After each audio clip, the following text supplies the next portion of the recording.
जय श्री राम। जय हनुमान। मंगलवार व्रत भगवान हनुमान जी को समर्पित एक पवित्र व्रत है, जिसे विशेष रूप से उनके आशीर्वाद और जीवन में शक्ति, साहस और सफलता प्राप्त करने के लिए रखा जाता है। ये व्रत हर मंगलवार को किया जाता है और इसे करने से व्यक्ति के सभी कष्ट, भय और रोग समाप्त हो जाते हैं। ये व्रत करने से भक्त पर हनुमान जी की कृपा बनी रहती है और सभी संकट दूर हो जाते हैं। हनुमान जी को रक्षक देवता माना जाता है। इस व्रत को करने से व्यक्ति पर कोई भी नकारात्मक शक्ति या शत्रु प्रभाव नहीं डाल पाती। ये व्रत करने से रक्त और त्वचा संबंधी रोग, विशेष रूप से मंगल दोष से उत्पन्न होने वाली समस्याएं समाप्त हो जाती हैं। इस व्रत को करने से धन संबंधी समस्याएं दूर होती हैं और आर्थिक समृद्धि प्राप्त होती है। जिन लोगों की कुंडली में मंगल ग्रह अशुभ होता है, उनके लिए ये व्रत अत्यंत लाभकारी होता है। ये व्रत करने से व्यक्ति को मानसिक शांति, आत्मबल और शारीरिक शक्ति प्राप्त होती है। जो लोग करियर और व्यवसाय में कठिनाइयों का सामना कर रहे हैं, उनके लिए ये व्रत बहुत लाभकारी होता है। परिवार में शांति बनाए रखने और दाम्पत्य जीवन में सुख समृद्धि के लिए ये व्रत करना उत्तम माना जाता है।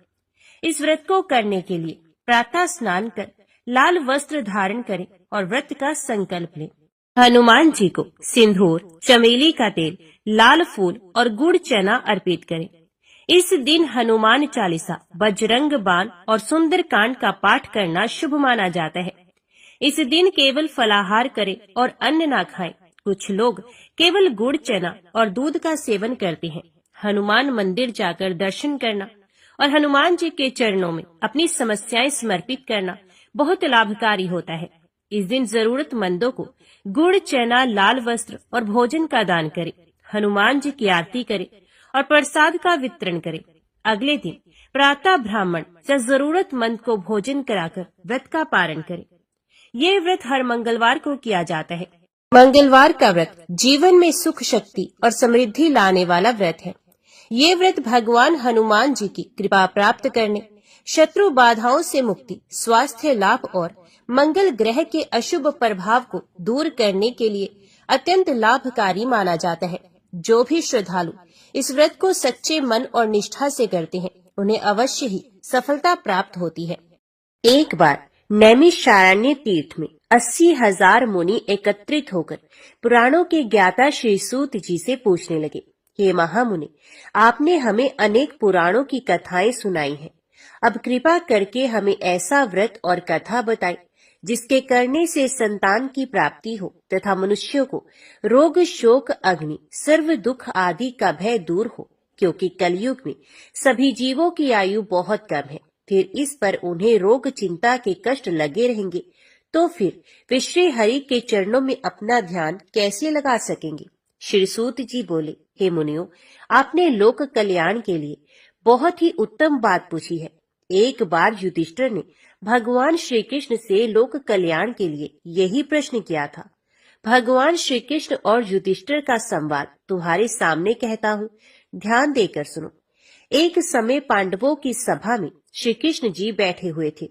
तब युधिष्ठिर ने भगवान श्री कृष्ण से प्रश्न किया, हे प्रभु नंदनंद गोविंद, आपने मेरे लिए अनेकों कथाएं सुनाई हैं। आज कृपा करके ऐसा व्रत या कथा सुनाएं जिसके करने से मनुष्य को रोग, चिंता का भय समाप्त हो और उसको पुत्र की प्राप्ति हो। हे प्रभु, बिना पुत्र के जीवन व्यर्थ है। पुत्र के बिना मनुष्य नरकगामी होता है। पुत्र के बिना मनुष्य पितृ ऋण से छुटकारा नहीं पा सकता और न ही उसका पुनग नामक नरक से उद्धार हो सकता है। अतः पुत्रदायक व्रत बतलाए। श्री कृष्ण भगवान बोले, हे राजन, मैं एक प्राचीन इतिहास सुनाता हूँ, आप उसे ध्यान पूर्वक सुनो। कुंडलपुर नामक एक नगर था। उसमें नंदा नामक एक ब्राह्मण रहता था। भगवान की कृपा से उसके पास सब कुछ था, फिर भी वे बहुत दुखी था। इसका कारण ये था कि ब्राह्मण की स्त्री सुनंदा के कोई संतान नहीं थी। सुनंदा पतिव्रता थी, भक्ति पूर्वक श्री हनुमान जी की आराधना करती थी।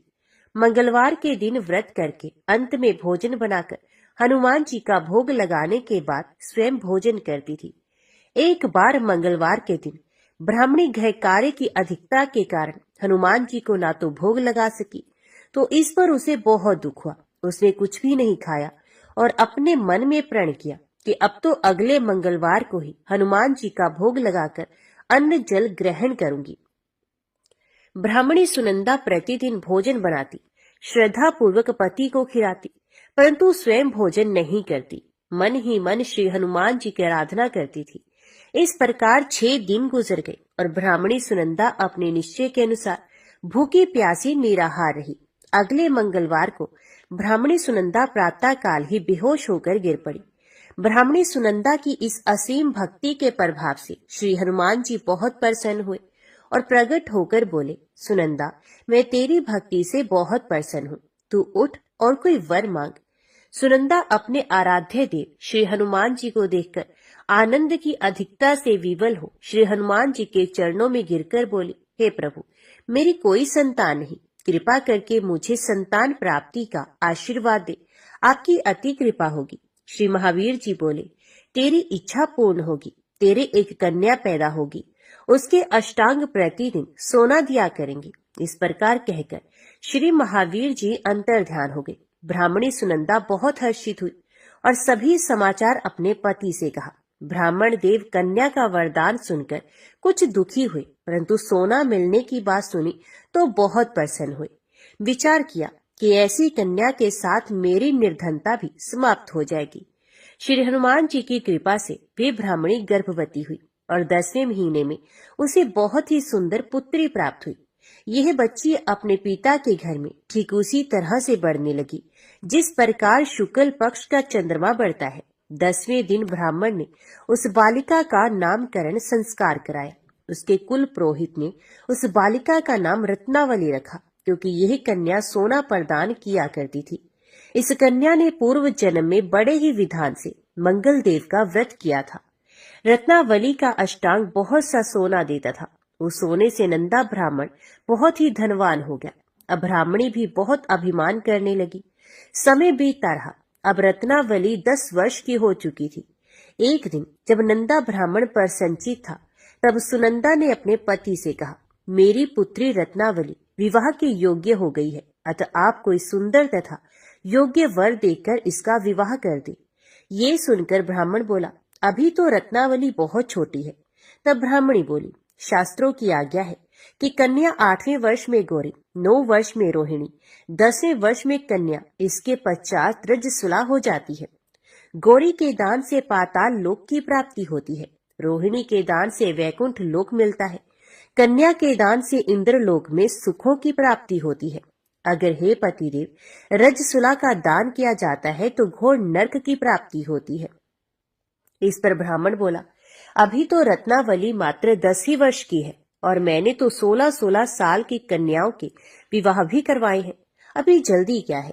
तब ब्राह्मणी सुनंदा बोली, आपको तो लोभ अधिक हो गया लगता है। शास्त्रों में कहा गया है कि माता पिता और बड़ा भाई रजस्वला कन्या को देखते हैं तो अवश्य वे नरकगामी होते हैं। तब ब्राह्मण बोला, अच्छी बात है, कल मैं अवश्य ही योग्य वर की तलाश में अपना दूत भेजूंगा। दूसरे दिन ब्राह्मण ने अपने दूत को बुलाया और आज्ञा दी कि जैसी सुंदर मेरी कन्या है वैसा ही सुंदर वर उसके लिए तलाश करे। दूत अपने स्वामी की आज्ञा पाकर निकल पड़ा। पंपई नगर में उसने एक सुंदर लड़के को देखा। यह बालक एक ब्राह्मण परिवार का बहुत गुणवान पुत्र था। इसका नाम था सोमेश्वर। दूत ने इस सुंदर व गुणवान ब्राह्मण पुत्र के बारे में अपने स्वामी को पूर्ण विवरण दिया। ब्राह्मण नंदा को भी सोमेश्वर अच्छा लगा और फिर शुभ मुहूर्त में विधि पूर्वक कन्या दान करके ब्राह्मण ब्राह्मणी संतुष्ट हुए। परंतु ब्राह्मण के मन में तो लोभ समाया था। उसने कन्यादान तो कर दिया था, पर वे बहुत खिन्न भी था। उसने विचार किया कि रत्नावली तो अब चली जाएगी और मुझे इससे जो सोना मिलता था वे अब नहीं मिलेगा। मेरे पास जो धन था कुछ तो इसके विवाह में खर्च हो गया और जो शेष बचा है वे भी कुछ ही दिनों में खत्म हो जाएगा। मैंने तो इसका विवाह करके बहुत बड़ी भूल कर दी है। अब कोई ऐसा उपाय हो कि रत्नावली मेरे घर में ही बनी रहे, अपनी ससुराल ना जाए। लोभ रूपी राक्षस ब्राह्मण के मस्तिष्क पर शाता जा रहा था। रात भर अपनी शैया पर बेचैनी से करवटें बदलते बदलते उसने एक बहुत ही क्रूर निर्णय लिया। उसने विचार किया कि जब रत्नावली को लेकर उसका पति सोमेश्वर अपने घर के लिए जाएगा तो वह मार्ग में छिपकर सोमेश्वर का वध कर देगा और अपनी लड़की को अपने घर ले आएगा, जिससे नियमित रूप से उसे सोना भी मिलता रहेगा और समाज का कोई मनुष्य उसे दोष भी नहीं दे सकेगा। प्रातः काल हुआ तो नंदा और सुनंदा ने अपने जमाई तथा लड़की को बहुत सारा धन देकर विदा किया। सोमेश्वर अपनी पत्नी रत्नावली को लेकर ससुराल से अपने घर की तरफ चला। ब्राह्मण नंदा महालोभ के वशीभूत हो अपनी मति खो चुका था। पाप पुण्य को उसे विचार न रहा। उसने भयानक क्रूर निर्णय को कार्य रूप देने के लिए उसने अपने दूत को मार्ग में अपने जमाई का वध करने के लिए भेज दिया था, ताकि रत्नावली से प्राप्त होने वाला सोना उसे हमेशा मिलता रहे और वो कभी निर्धन ना हो। ब्राह्मण के दूत ने अपने स्वामी की आज्ञा का पालन करते हुए उसके जमाई सोमेश्वर का मार्ग में ही वध कर दिया। समाचार प्राप्त कर ब्राह्मण नंदा मार्ग में पहुंचा और रुदन करती अपनी पुत्री रत्नावली से बोला, हे पुत्री, मार्ग में लुटेरों ने तेरे पति का वध कर दिया। भगवान की इच्छा के आगे किसी का कोई वश नहीं चलता। अब तू घर चल, वहां पर ही रहकर शेष जीवन व्यतीत करना। जो भाग्य में लिखा है वही होगा। अपने पति की अकाल मृत्यु से रत्नावली बहुत दुखी हुई। करुण क्रंदन व रुदन करते हुए अपने पिता से बोली, हे पिताजी, इस संसार में जिस स्त्री का पति नहीं उसका जीना व्यर्थ है। मैं अपने पति के साथ ही अपने शरीर को जला दूंगी और सती होकर अपने इस जन्म को माता पिता के नाम को तथा सास ससुर के यश को सार्थक करूंगी। ब्राह्मण नंदा अपनी पुत्री रत्नावली के वचनों को सुनकर बहुत दुखी हुआ। विचार करने लगा, मैंने व्यर्थ ही जमाई वध का पाप अपने सर लिया। रत्नावली तो उसके पीछे अपने प्राण तक देने को तैयार है। मेरा तो दोनों तरफ से मरण हो गया। धन तो अब मिलेगा नहीं। जमाई वध के पाप के फलस्वरूप यम यातना भी भुगतनी पड़ेगी। ये सोचकर वे बहुत खिन्न हुआ। सोमेश्वर की चिता बनाएगी। रत्नावली सती होने की इच्छा से अपने पति का सर अपनी गोद में रखकर चिता में बैठ गई। जैसे ही सोमेश्वर की चिता को अग्नि लगाएगी, वैसे ही प्रसन्न हो मंगल देव वहां प्रकट हुए और बोले, हे रत्नावली, मैं तेरी पति भक्ति से बहुत प्रसन्न हूँ, तू वर मांग। रत्नावली ने अपने पति का जीवन दान मांगा। तब मंगल देव बोले, रत्नावली, तेरा पति अजर अमर है, ये महाविद्वान भी होगा और इसके अतिरिक्त तेरी जो इच्छा हो वर मांग। तब रत्नावली बोली, हे ग्रहों के स्वामी, यदि आप मुझ पर प्रसन्न हैं तो मुझे यह वरदान दीजिए कि जो भी मनुष्य मंगलवार के दिन प्रातःकाल लाल पुष्प लाल चंदन से पूजा करके आपका स्मरण करे, उसको रोग व्याधि ना हो, स्वजनों का कभी वियोग ना हो, सर्प अग्नि तथा शत्रुओं का भय ना रहे। जो स्त्री मंगलवार का व्रत करे वे कभी विधवा ना हो। मंगल देव तथास्तु कहकर अंतर्ध्यान हो गए। सोमेश्वर मंगल देव की कृपा से जीवित हो उठा। रत्नावली अपने पति को पुनः प्राप्त कर बहुत प्रसन्न हुई और मंगल देव का व्रत प्रत्येक मंगलवार को करके व्रतराज और मंगल देव की कृपा से इस लोक में सुख ऐश्वर्य को भोगते हुए अंत में अपने पति के साथ स्वर्गलोक को चली गई। सब प्रेम से बोलो, राम भक्त हनुमान की जय। अब सुनिए मंगलवार व्रत की एक दूसरी कथा। एक ब्राह्मण दंपत्ति के कोई संतान नहीं थी, जिसके कारण पति पत्नी दुखी थे। वे ब्राह्मण हनुमान जी की पूजा हेतु वन में चला गया। वे पूजा के साथ महावीर जी से एक पुत्र की कामना प्रकट किया करता था। घर पर उसकी पत्नी मंगलवार व्रत पुत्र की प्राप्ति के लिए किया करती थी। मंगल के दिन व्रत के अंत में भोजन बनाकर हनुमान जी को भोग लगाने के बाद ही स्वयं भोजन ग्रहण करती थी। एक बार कोई व्रत आ गया जिसके कारण ब्राह्मणी भोजन न बना सकी। तब हनुमान जी का भोग भी नहीं लगाया। ये अपने मन में ऐसा प्रण करके सो गई कि अब अगले मंगलवार को ही हनुमान जी को भोग लगाकर वे अन्न ग्रहण करेगी। वे भूखी प्यासी 6 दिन पड़ी रही। मंगलवार के दिन तो उसे मूर्छा आ गई। तब हनुमान जी उसकी लगन और निष्ठा को देखकर अति प्रसन्न हुए। उन्होंने उसे दर्शन दिए और कहा, मैं तुमसे अति प्रसन्न हूँ। मैं तुझको एक सुंदर बालक देता हूँ जो तेरी बहुत सेवा किया करेगा। हनुमान जी मंगलवार को बाल रूप में उसको दर्शन देकर अंतर्ध्यान हो गए। सुंदर बालक पाकर ब्राह्मणी अति प्रसन्न हुई। ब्राह्मणी ने रखा था बालक का नाम मंगल। कुछ समय के पश्चात ब्राह्मण वन से लौट कर आया, पर संचित सुंदर बालक घर में क्रीड़ा करते देखकर वे ब्राह्मण पत्नी से बोला, यह बालक कौन है? तो पत्नी ने कहा, मंगलवार के व्रत से प्रसन्न हो हनुमान जी ने दर्शन दे मुझे बालक दिया है। पत्नी की बात छल से भरी जान उसने सोचा, ये उल्टा व्यभिचारिणी अपनी कुलुषता छिपाने के लिए बात बना रही है। एक दिन उसका पति कुएं पर पानी भरने चला तो पत्नी ने कहा कि मंगल को भी साथ ले जाओ। वह मंगल को साथ ले चला और उसको कुएं में डालकर वापस पानी भरकर घर आया तो पत्नी ने पूछा कि मंगल कहाँ है? तभी मंगल मुस्कुराता हुआ घर में आ गया। उसको देख ब्राह्मण आश्चर्यचकित हुआ। रात्रि में उसके पति से हनुमान जी ने स्वप्न में कहा, यह बालक मैंने दिया है, तुम पत्नी को उल्टा क्यों कहती हो? पति ये जानकर हर्ष में भर गया। फिर पति पत्नी मंगल का व्रत रख के अपने जीवन आनंद पूर्वक व्यतीत करने लगे। जो मनुष्य मंगलवार व्रत कथा को पढ़ता अथवा सुनता है और नियम से व्रत रखता है, उसके हनुमान जी की कृपा से सब कष्ट दूर होकर सर्व सुख प्राप्त होता है। प्रेम से बोलिए जय श्री हनुमान। अभी सुनते हैं राम नाम की महिमा। लंकापति रावण के वध के बाद जब अयोध्यापति प्रभु श्री राम की कीर्ति दूर दूर तक फैल रही थी और वे मर्यादा पुरुषोत्तम कहलाने लगे थे, तब एक दिन महादेव शिव की इच्छा भी मर्यादा पुरुषोत्तम श्री राम से मिलने की हुई।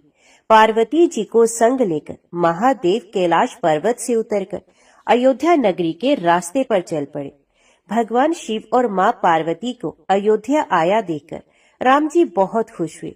माता जानकी ने उनका उचित आदर सत्कार किया और स्वयं भोजन बनाने के लिए रसोई में चली गई। इस बीच भगवान शिव ने श्री राम जी से पूछा, आपके सेवक हनुमान जी दिखाई नहीं पड़ रहे हैं। श्री राम बोले, वे बगीचे में हैं। शिवजी ने श्री राम जी से बगीचे में जाने की अनुमति मांगी और पार्वती जी का हाथ थामकर बगीचे में आ गए। बगीचे की खूबसूरती देखकर उनका मन मोहित हो गया। आम के एक घने वृक्ष के नीचे हनुमान जी दीन दुनिया से बेखबर गहरी नींद में सोए थे और एक लय में खराटों से राम नाम की ध्वनि उठ रही थी। चकित होकर शिवजी और माता पार्वती एक दूसरे की ओर देखने लगे। माता पार्वती मुस्कुरा उठी और वृक्ष की डालियों की ओर इशारा किया। राम नाम सुनकर पेड़ की डालियां भी झूमने लगी थी और इनके बीच से भी राम नाम उच्चारित हो रहा था। शिवजी इस राम नाम की धुन में मस्त मगन होकर खुद भी राम नाम कहकर नाचने लगे। माता पार्वती जी ने भी अपने पति का अनुसरण किया और अपने कोमल पैर थिरकाने लगी। शिवजी और पार्वती जी के नृत्य से ऐसी झनकार उठी कि स्वर्गलोक के देवता गण भी आकर्षित होकर बगीचे में आ गए और राम नाम की धुन में सभी मस्त हो गए। माता जानकी भोजन तैयार करके प्रतीक्षा करती थी, परंतु संध्या घिरने तक भी अतिथि नहीं पधारे।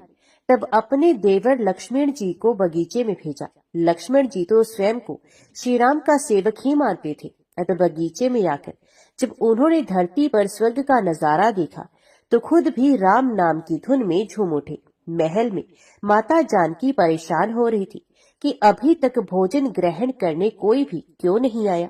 उन्होंने श्री राम जी से कहा, भोजन ठंडा हो रहा है, चलिए हम ही जाकर बगीचे में से सभी को ले आए। तब राम जी बगीचे में गए तो वहां राम नाम की धूम मची हुई थी। हनुमान जी गहरी नींद में सोए हुए थे और उनके खराटों से अभी तक राम नाम निकल रहा था। श्री राम भाव विवल हो उठे। राम जी ने हनुमान जी को नींद से जगाया और प्रेम से उनकी तरफ निहारने लगे। हनुमान जी प्रभु को आया देख शीघ्रता से उठकर खड़े हुए। नृत्य की सभा भंग हो गई। शिवजी खुले कंठ से हनुमान जी की राम भक्ति की सराहना करने लगे। हनुमान जी सक उचाए लेकिन मन ही मन खुश हो रहे थे। श्री सिया राम ने भोजन करने का आग्रह भगवान शिवजी से किया। सभी लोग महल में भोजन करने के लिए चल पड़े। माता जानकी भोजन परोसने लगी। हनुमान जी को भी श्री राम जी ने पंक्ति में बैठने का आदेश दिया। हनुमान जी बैठ तो गए, परंतु आदत ऐसी थी कि राम जी के भोजन करने से उपरांत ही सभी लोग भोजन करते थे। आज श्री राम के आदेश से पहले भोजन करना पड़ रहा था। माता जानकी हनुमान जी को भोजन परोसती जा रही थी, पर हनुमान जी का पेट भर ही नहीं रहा था। सीता जी कुछ समय तक उन्हें भोजन परोसती रही, फिर समझ गई इस तरह से तो हनुमान जी का पेट नहीं भरेगा। उन्होंने तुलसी के एक पत्ते पर राम नाम लिखा और भोजन के साथ हनुमान जी को परोस दिया। तुलसी पत्र खाते ही हनुमान जी को संतुष्टि मिली और वे भोजन खाकर उठ खड़े हुए। भगवान शिव शंकर ने प्रसन्न होकर हनुमान जी को आशीर्वाद दिया कि आपकी राम भक्ति युगों युगों तक याद की जाएगी और आप संकट मोचन कहलाएंगे। तो सब प्रेम से बोलो, संकट मोचन महाबली हनुमान जी की जय। महादेव जी को एक बार बिना कारण के किसी को प्रणाम करते देखकर पार्वती जी ने पूछा, आप किसको प्रणाम करते रहते हैं? शिव जी ने अपनी धर्म पत्नी पार्वती जी से कहा कि हे देवी, जो व्यक्ति एक बार राम कहता है उसे मैं 3 बार प्रणाम करता हूँ। पार्वती जी ने एक बार शिव जी से पूछा, आप शमशान में क्यों जाते हैं और ये चीता की भस्म शरीर पर क्यों लगाते हैं? उसी समय शिव जी पार्वती जी को शमशान में ले गए। वहां एक शव अंतिम संस्कार के लिए लाया गया था। लोग राम नाम सत्य है कहते हुए शव को ला रहे थे। शिवजी ने कहा कि देखो पार्वती, इस शमशान की ओर जब लोग आते हैं तो राम नाम का स्मरण करते हुए आते हैं और इस शव के निमित्त से कई लोगों के मुख से मेरा अति प्रिय दिव्य राम नाम निकलता है। उसी को सुनने मैं शमशान में आता हूँ और इतने लोगों के मुख से राम नाम का जप करवाने में निमित्त बनने वाले इस शव का मैं सम्मान करता हूँ, प्रणाम करता हूँ और अग्नि में जलने के बाद उसकी भस्म को अपने शरीर पर लगा लेता हूँ। राम नाम बुलवाने वाले के प्रति मुझे इतना प्रेम है। एक बार शिवजी कैलाश पर पहुंचे और पार्वती जी से भोजन मांगा। पार्वती जी विष्णु सहस्त्रनाम का पाठ कर रही थी। पार्वती जी ने कहा, अभी पाठ पूरा नहीं हुआ, कृपया थोड़ी देर प्रतीक्षा कीजिए। शिवजी ने कहा कि इसमें तो समय और श्रम दोनों लगेंगे। संत लोग जिस तरह से सहस्त्रनाम को छोटा कर लेते हैं और नित्य जपते हैं, वैसा उपाय कर लो। पार्वती जी ने पूछा, वो उपाय कैसे करते हैं? मैंने सुनना चाहती हूँ। शिवजी ने बताया, केवल एक बार राम कह लो, तुम्हें सहस्त्र नाम भगवान के 1000 नाम लेने का फल मिल जाएगा। एक राम नाम 1000 दिव्य नामों के समान है। पार्वती जी ने वैसा ही किया। इसलिए प्रयास पूर्वक स्वयं भी राम नाम जपते रहना चाहिए और दूसरों को भी प्रेरित करके राम नाम जपना चाहिए। इससे अपना और दूसरों का तुरंत कल्याण हो जाता है। यही सबसे सुलभ और अचूक उपाय है। इसलिए हमारे देश में प्रणाम राम राम कहकर किया जाता है। आइए अब सुनते हैं बिल्व वृक्ष की महिमा। एक बार नारद जी ने भोलेनाथ जी की स्तुति करके पूछा कि हे प्रभु, आपको प्रसन्न करने के लिए सबसे उत्तम और सुलभ साधन क्या है? हे त्रिलोकीनाथ, आप तो निर्विकार और निष्काम हैं। आप सहज ही प्रसन्न हो जाते हैं। फिर भी मेरे जानने की इच्छा है कि आपको क्या प्रिय है। तब शिव जी बोले, नारद जी, वैसे तो मुझे भक्त के भाव सबसे प्रिय हैं। फिर भी आपने पूछा है तो मैं बताता हूँ। मुझे जल के साथ साथ बिल्व पत्र बहुत प्रिय है। जो अखंड बिल्व पत्र मुझे श्रद्धा से अर्पित करते हैं, मैं उन्हें अपने लोक में स्थान देता हूँ। नारद जी भगवान शंकर और माता पार्वती की वंदना करके अपने लोक को चले गए और उनके जाने के पश्चात पार्वती जी ने शिव जी से पूछा कि हे प्रभु, मेरी यह जानने की बड़ी तीव्र इच्छा हो रही है कि आपको बेल पत्र इतने प्रिय क्यों हैं? कृपया करके मेरी जिज्ञासा को शांत कीजिए। तब शिव जी बोले, हे शिवे, बिल्व के पत्ते मेरी जटा के समान है। उसका त्रिपत्र यानी 3 पत्ते ऋग्वेद, यजुर्वेद और सामवेद है। शाखाएं समस्त शास्त्र का स्वरूप है। बिलपत्र को आप पृथ्वी का कल्प वृक्ष समझे, जो ब्रह्मा, विष्णु और शिव स्वरूप है। हे पार्वती, स्वयं महालक्ष्मी जी ने शैल पर्वत पर बिल्व वृक्ष के रूप में जन्म लिया था। इस कारण भी बिल्व का वृक्ष मेरे लिए अति प्रिय है। महालक्ष्मी जी ने बिल्व का रूप धरा। यह सुनकर पार्वती जी को कौतूहल हुआ और पार्वती जी ने कौतूहल से उपजी जिज्ञासा को रोक न पाई और उन्होंने पूछा कि हे महादेव, देवी लक्ष्मी ने आखिर बिल्व वृक्ष का रूप क्यों लिया? आप ये कथा विस्तार से कहें। तब भोलेनाथ ने देवी पार्वती जी को कथा सुनाना आरंभ किया। हे देवी, सतयुग में ज्योति रूप में मेरे अंश का रामेश्वर लिंग था। ब्रह्मा आदि देवों ने उसका विधिवत पूजन अर्चन किया था। इसका परिणाम ये हुआ कि मेरे अनुग्रह से वाणी देवी सबकी प्रिय हो गई। वे भगवान विष्णु को सतत प्रिय हो गई। वे मेरे प्रभाव से भगवान केशव के मन में वाग्देवी के लिए जितनी प्रीति उत्पन्न हुई वे स्वयं लक्ष्मी जी को नहीं भाई। लक्ष्मी देवी का श्री हरि के प्रति मन में कुछ दुराव पैदा हो गया। वे चिंतित और रुष्ट होकर चुपचाप परम उत्तम श्रीशैल पर्वत पर चली गई। वहां उन्होंने तप करने का निश्चय किया और उत्तम स्थान का चयन करने लगी। महालक्ष्मी ने उत्तम स्थान का निश्चय करके मेरे लिंग विग्रह की उग्र तपस्या प्रारंभ की। उनकी तपस्या कठोरतम होती जा रही थी। हे परमेश्वरी, कुछ समय के बाद महालक्ष्मी जी ने मेरे लिंग विग्रह से थोड़ा ऊर्ध्व में एक वृक्ष का रूप धारण कर लिया। अपने पत्तों और पुष्पों द्वारा निरंतर मेरा पूजन करने लगी। इस तरह महालक्ष्मी जी ने लाखों वर्ष तक घोर आराधना की। अंततः उन्हें मेरा अनुग्रह प्राप्त हुआ। मैं वहां प्रकट हुआ और देवी से इस घोर तप की आकांक्षा पूछकर वर देने को तैयार हुआ। महालक्ष्मी जी ने मांगा कि श्रीहरि के हृदय में मेरे भाव से वाग्देवी के लिए जो स्नेह हुआ है वे समाप्त हो जाए। तब शिव जी बोले, मैंने महालक्ष्मी जी को समझाया, श्रीहरि के हृदय में आपके अतिरिक्त किसी और के लिए कोई प्रेम नहीं है। वाग्देवी के प्रति उनका प्रेम नहीं अपितु श्रद्धा है। ये सुनकर लक्ष्मी जी प्रसन्न हो गई और पुनः श्री विष्णु के हृदय में स्थित होकर निरंतर उनके साथ विहार करने लगी। हे पार्वती, महालक्ष्मी के हृदय का एक बड़ा विकार इस प्रकार दूर हो गया। इस कारण हरि प्रिया उसी वृक्ष के रूप में सर्वदा अतिशय भक्ति से भरकर यत्न पूर्वक मेरी पूजा करने लगी। हे पार्वती, इसी कारण बिल्व का वृक्ष, पत्ते, फूल आदि मुझे बहुत प्रिय है। मैं निर्जन स्थान में बिल्व वृक्ष का आश्रय लेकर रहता हूँ। बिल्व वृक्ष को सदा सर्व तीर्थ में एवं सर्व देव में मानना चाहिए। बिल्व पत्र, बिल्व फूल, बिल्व वृक्ष अथवा बिल्व काष्ठ के चंदन से जो मेरा पूजन करता है वे भक्त मेरा अति प्रिय है। बिल्व वृक्ष को शिव के समान ही समझो। वह मेरा शरीर है जो बिल पर चंद्र से मेरा नाम अंकित करके मुझे अर्पण करता है। मैं उसे सभी पापों से मुक्त करके अपने लोक में स्थान देता हूँ।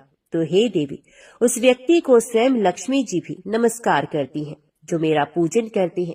जो बिल्व मूल में प्राण छोड़ता है उसका रुद्र देह प्राप्त होता है और ऐसे मनुष्य पर सदैव ही माता लक्ष्मी की कृपा बनी रहती है और साथ ही साथ भगवान नारायण की कृपा भी उन पर सदैव बनी रहती है।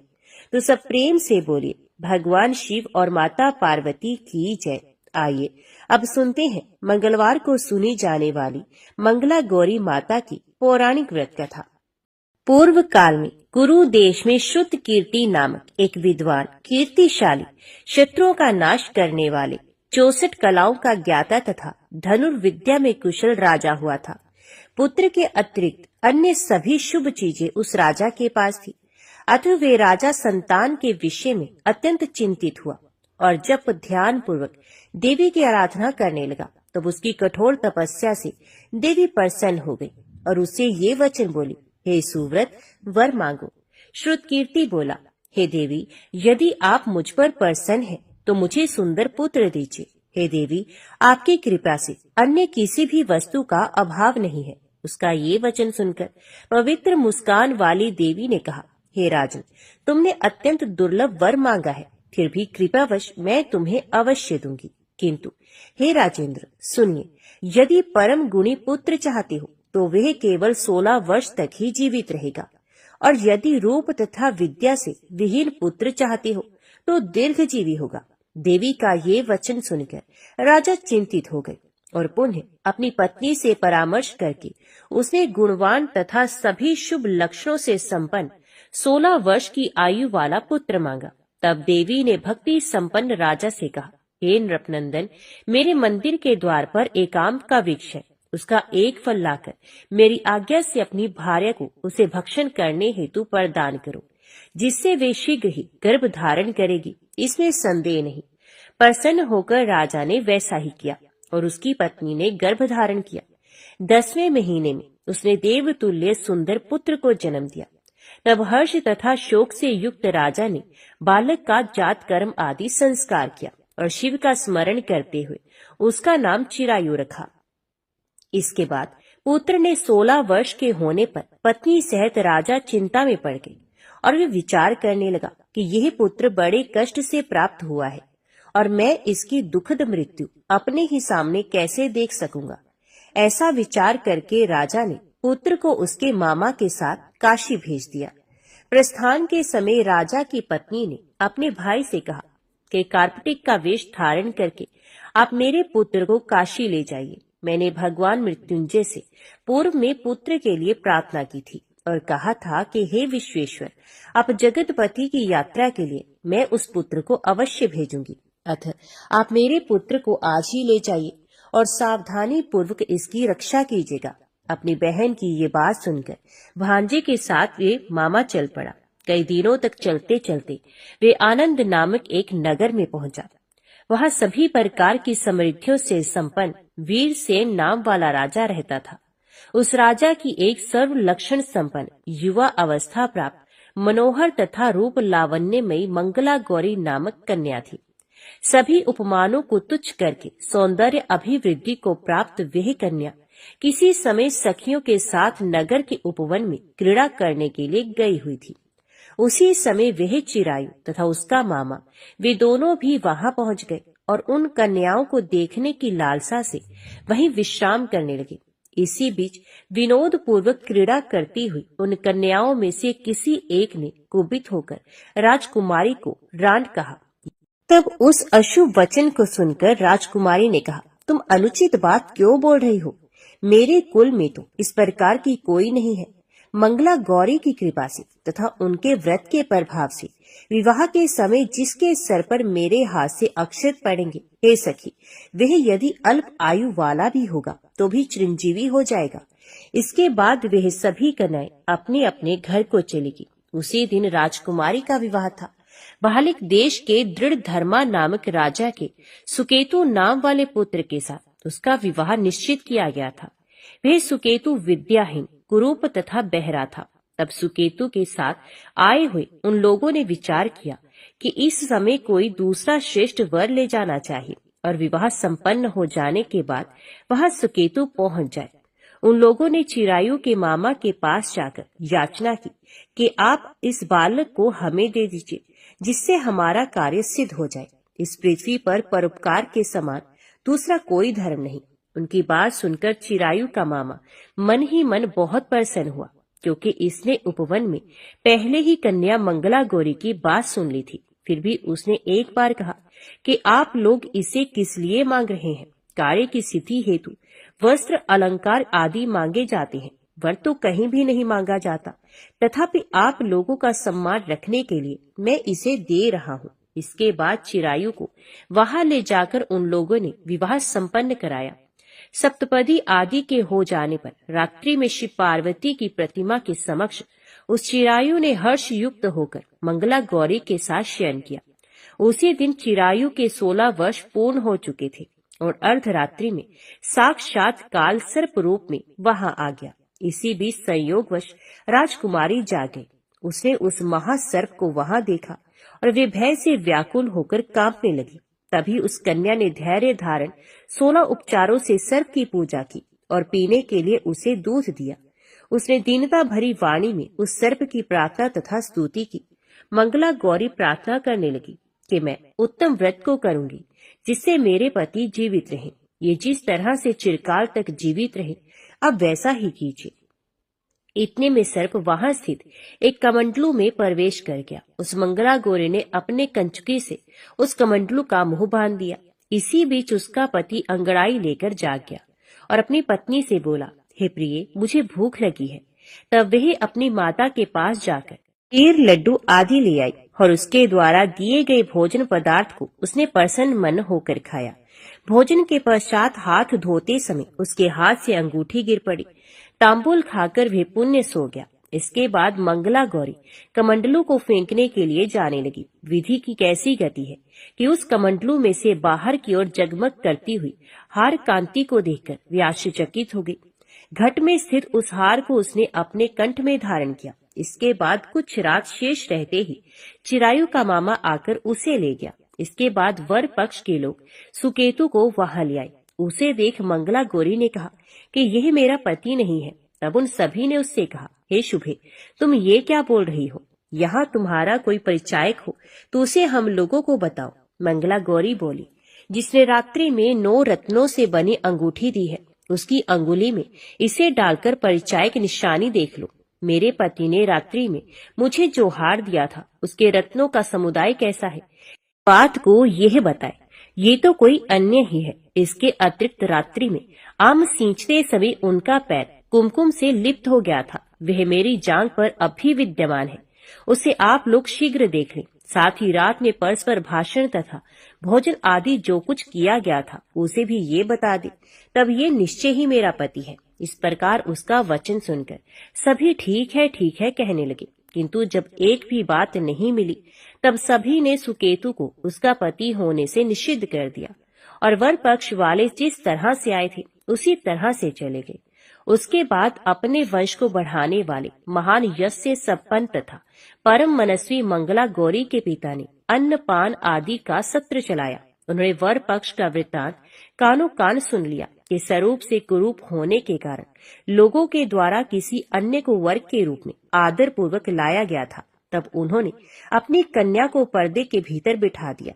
उसके बाद 1 वर्ष बीतने पर यात्रा करके चिरायु अपने मामा के साथ यह देखने आया कि विवाह के बाद वहाँ क्या हुआ। तब उसे गवाक्ष के भीतर से देखकर वे मंगला गौरी अत्यंत प्रसन्न हुई और माता पिता से बोली कि ये मेरे पति हैं, मेरे पति वापस आ गए हैं। राजा ने अपने सहजनों को बुलाकर पूर्व में कहे गए सभी परिचायकों को निशानी को देखकर मंद मुस्कान वाली अपनी कन्या चिरायु को सौंप दी। राजा ने शिष्ट जनों को साथ लेकर विवाह का उत्सव कराया। इसके बाद राजा वीरसेन ने वस्त्र आभूषण आदि सेना, घोड़े, रथ और अन्य भी बहुत सी सामग्रियां देकर उन्हें विदा किया। उसके बाद कुल को आनंदित करने वाला वह चिरायु पत्नी तथा मामा को साथ लेकर सेना के साथ अपने नगर पहुंचा। लोगों के मुख से उसे आया हुआ सुनकर उसके माता पिता को विश्वास नहीं हुआ। उन्होंने सोचा कि प्रारब्ध अन्यथा कैसे हो सकता है। इतने में वह अपने माता पिता के पास आ गया और स्नेह से परिपूर्ण वह चिरायु भक्ति पूर्वक उनके चरणों में गिर पड़ा। तब अपने पुत्र का मस्तक सूंघकर उन दोनों ने परम आनंद प्राप्त किया। पुत्र वधू मंगला गौरी ने भी सास ससुर को प्रणाम किया। तब सास उसे अपनी गोद में बिठाकर सारा वृत्तांत शीघ्रता पूर्वक पूछने लगी। हे महामुने, तब पुत्र वधू ने भी मंगला गौरी के उत्तम व्रत महात्म्य तथा जो कुछ घटित हुआ था वे सब वृत्तांत सुनाया। प्रेम से बोलिए मंगला गौरी माता की जय। बहुत समय पहले की बात है। किसी गांव में एक बुढ़िया रहती थी। वे मंगल देव को अपना इष्ट मानती थी। मंगलवार के दिन वे ना तो घर लीपती थी, ना ही धरती खोदा करती थी। हर मंगलवार को वे मंगल देव का व्रत रखती थी। उसका एक पुत्र था जो मंगलवार के दिन ही पैदा हुआ था, इसलिए वे उसे मांगलिया कहकर पुकारा करती थी। बुढ़िया की श्रद्धा देखकर स्वयं मंगल देव ने उसकी परीक्षा लेने की ठानी और साधु का वेश बनाकर उसके घर मंगलवार के दिन ही पहुंच गए। वे बुढ़िया से बोले कि मुझे भोजन बनाना है, तू थोड़ी सी धरती लीप दे तो मैं भोजन बना लूं। बुढ़िया ने कहा, महाराज, मैं मंगलवार की व्रती हूँ, मैं आज के दिन धरती नहीं लीपती, मैं जल का छिड़काव कर देती हूँ, आप उस पर भोजन बना लें। उसकी बात सुनकर साधु ने हठ पकड़ ली कि मैं तो लिपी हुई धरती पर ही भोजन बनाता हूँ। बुढ़िया ने भी रट पकड़ ली कि आज तो धरती ना लीप सकूंगी, इसके अलावा आप जो भी करने को कहेंगे मैं करूंगी। उसकी बात सुनकर साधु ने वचन लिया कि धरती लीपने के अलावा जो कहूँ करना पड़ेगा। बुढ़िया ने 3 बार वचन दे दिया। अब साधु ने कहा, अपने बेटे को बुला ले, मैं उसकी पीठ पर अंगीठी जलाकर खाना बना लूंगा। साधु की बात सुनकर बुढ़िया के होश उड़ गए, पर वह मंगल देव को साक्षी मानकर वचन दे चुकी थी। उसने मंगल देव का स्मरण कर अपने बेटे को बुलाकर साधु के पास भेज दिया। साधु ने कहा कि माँ, तू ही अपने बेटे को लिटा और अंगीठी सुलगा दे। बुढ़िया ने मंगल देव का स्मरण करते हुए बेटे को औंधा लिटाकर अंगीठी जला दी और साधु महाराज को बोलकर अपना काम करने लगी। जब साधु महाराज का खाना बन गया, तब उन्होंने बुढ़िया को आवाज दी और कहा कि अपने बेटे को बुला ले, वे भी भोग ले लेगा। बुढ़िया ने हैरान होकर कहा कि महाराज, अभी तो आपने उसकी पीठ पर खाना बनाया है, अब वे कहाँ से आएगा। आप कृपया भोजन ग्रहण करें और जहाँ जाना हो चले जाएं, मुझे और दुखी ना करें। साधु ने हट पकड़ ली कि अपने बेटे को आवाज दे। साधु की बात सुनकर बुढ़िया ने जैसे ही कहा, मांगलिया ओ मांगलिया, उसका बेटा दौड़ता हुआ आ गया। बेटे को देखकर बुढ़िया चकित हो गई। तब साधु महाराज ने कहा, माँ, तेरा व्रत सफल हो गया। तेरे अपने इष्ट देव में अटल श्रद्धा है, इसलिए आज के बाद वे हर तरह से तेरी रक्षा करेंगे। तुझे कभी भी कोई कष्ट नहीं होगा। मंगलवार का व्रत सभी प्रकार के सुख प्राप्त करने, रक्त विकार दूर करने, राज्य सम्मान पाने और पुत्र प्राप्ति के लिए किया जाता है। इस व्रत को रखने से मनुष्य के समस्त पाप नष्ट हो जाते हैं। यह व्रत 21 सप्ताह तक किया जाना चाहिए। व्रत के दौरान गेहूं और गुड़ से बने आहार ही ग्रहण किए जाने चाहिए। भोजन दिन रात में केवल एक बार ही किया जाना चाहिए। इस व्रत के अंत में हनुमान जी की पूजा करनी चाहिए। पूजा के समय लाल रंग के वस्त्र पहने और हनुमान जी को लाल रंग के ही फूल चढ़ाएं। पूजा के बाद मंगल व्रत की कथा सुननी चाहिए और अंत में हनुमान जी की आरती करनी चाहिए। इस तरह विधि पूर्वक और पूरी श्रद्धा से व्रत किए जाने पर मंगल देव प्रसन्न होते हैं और भक्तों पर अपनी कृपा बरसाते हैं। तो सब प्रेम से बोलो, मंगल देव भगवान की जय।